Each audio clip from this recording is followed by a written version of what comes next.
we move on to The Change-Up, which I think costs something like 50 million, in which there's, adverts all over everywhere for it. You've seen the trailer for The Change-Up, yes? No. You must have done. What happens? Okay, I'll tell you, and then you'll tell me that you've seen the trailer. Okay. So the story is there are two guys, right? One of them is a married guy with young kids and lots of responsibility, and he's got a job. That's Jason Bateman, okay? And he's stressed by work, but he's got this promotion coming up, and he's about to become a partner of the board, and the big thing is ship's about to come in, and he's got a beautiful wife and family. His best mate is somebody who's a total slacker, a total loser, a total waste of time, and spends all his time, cavorting with various women.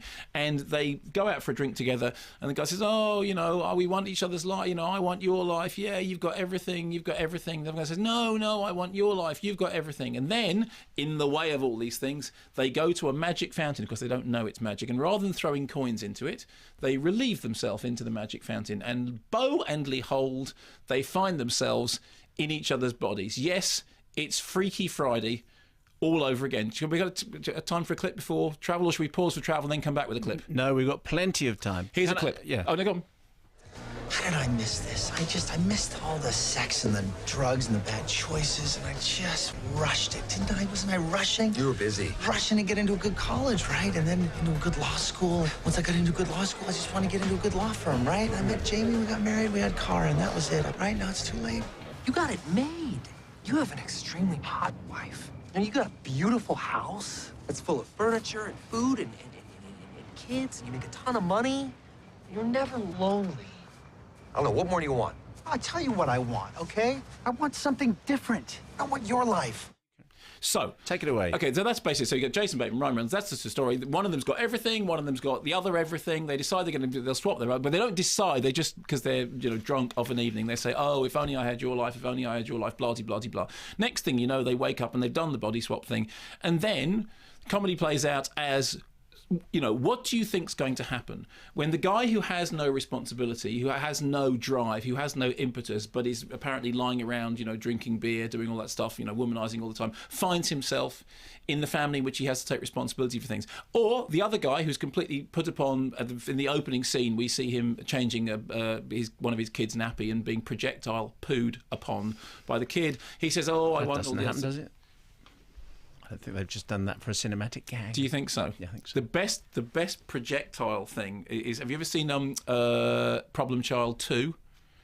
I think I don't. Not only that, I didn't see Problem Child 1. Oh, well, neither of them are very good, but Problem Child 2 has got a fantastic scene on a carousel with a bunch of kids on a carousel, and one of the kids on the carousel says, I'm feeling a bit sick, and the kid on the carousel pukes, and then all the other kids, because one of them starts being the other one, and it is a veritable fiesta au vom. Yes, it's one of those things you think, if you're going to remake anything in 3D, I think you should probably do that. You're looking at your bit as if you're about to say something. No, I've just got some Tomas Alfredson information. Okay, shall I stop for travel and then come back to this review? Can I finish doing this? How long do you want to take for No, your well, travel? fine. Okay, so, essentially... Let me just check. Lindsay. I don't mind waiting. He's desperate to get to the travel. No, I'm just conscious about keeping you there because I was just about to sort of launch into full flight. No, I'm loving the Vom Fest. Okay, so, fine.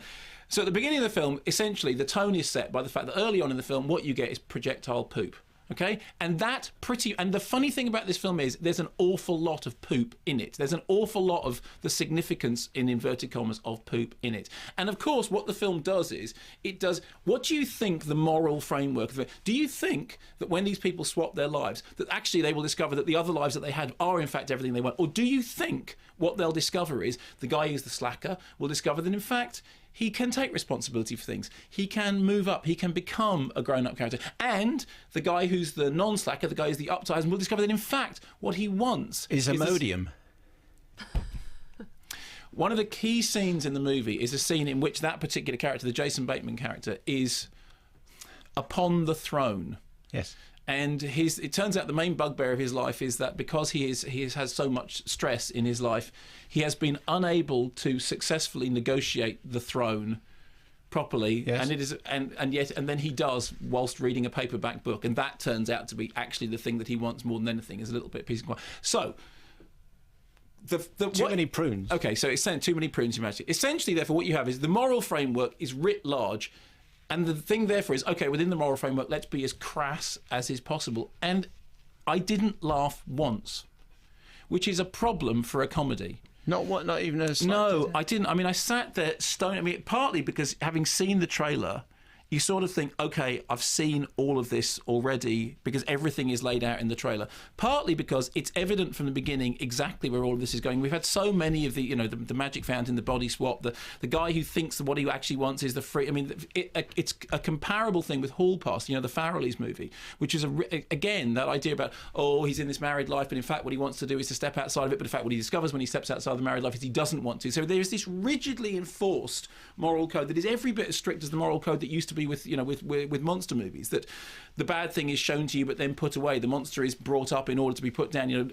Chaos is allowed to reign for a while in order to... So that's completely predictable. And then it's within that, what is then predictable is that these movies now will actually involve a quite staggering amount of gross-out humour, and that there will be... The whole thing will be designed so that there is at least a couple of moments in it in which you go, ew, particularly to do with the with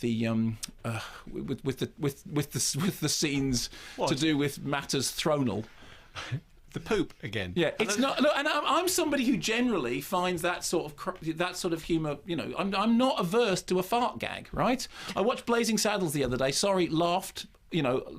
Endlessly at that cowboys farting after the baked beans, but it was. I mean, the worst thing about it is you think with Ryan Reynolds.